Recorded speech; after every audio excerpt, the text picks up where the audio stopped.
ठीक बा। अब के कर नंबर बा अरे दैया फेर चुमे चलनी सुरेश बहुना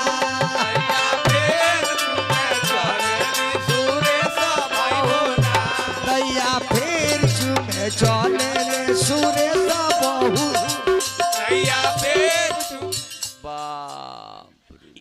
ई के महाराज यह सुरेश सिंह बोहई बड़ा भारी सारी से चलल बड़ी जी।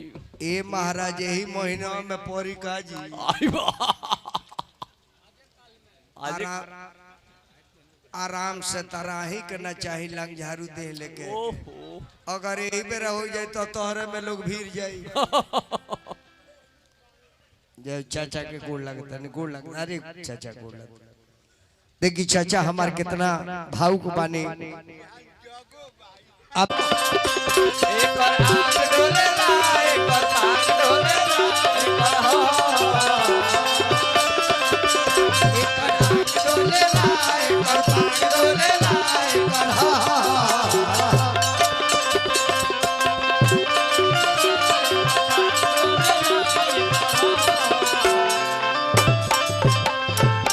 आराम से बड़ी खोरनाट बियरी बाबू हमारा श्री किशोर राम जी बराहीपुरी का रुपया भैया दे अब हम कथा पूजा में का फूके फूके पुरु चल जाई पछी हजामीन तू आजा अरे बसमती धनावा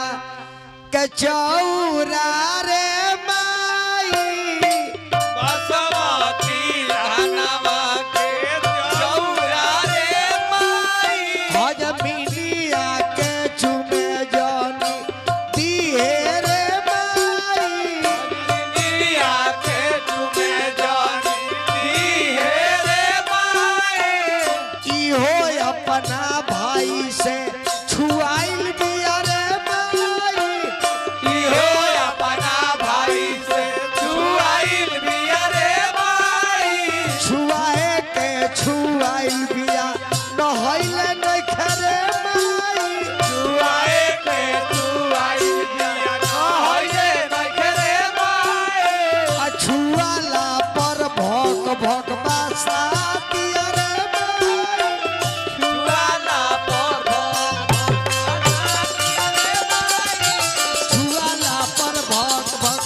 अपना जीजा जी के तोन पर लोटाइबू कोई से।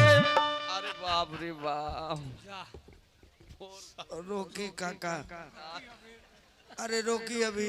का भइल अरे मेघनाथवा बुरी दादा का भइल का कोइलस के तोर कोइले बिया केने से कोइले बिया केतना ले कोइले बिया दुल्हा के भाभी होई तो शंखवा फोड़ देगी हई हजमिनी आइल त ठाकुर जी के मुड़िए तू ले कोई मुड़ी काका के गोड़ लगता बना रही चल हमार बाबू।